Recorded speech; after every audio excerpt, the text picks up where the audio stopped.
Importante rito yung sinseridad po ng bawat isa. Kung gusto niyo po ng reconciliation, pabalikin niyo muna si Tatay Digong. Siya naman po ang dapat kausapin. Siya yung Elder Duterte.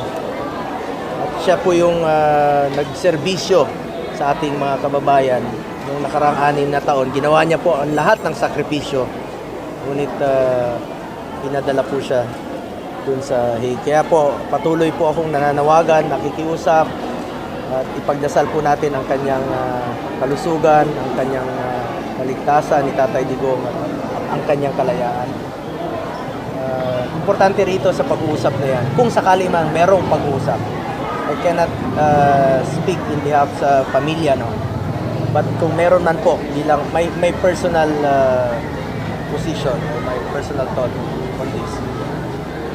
Importante rito yung sinseridad. Dapat sincere ka sa pag-uusap.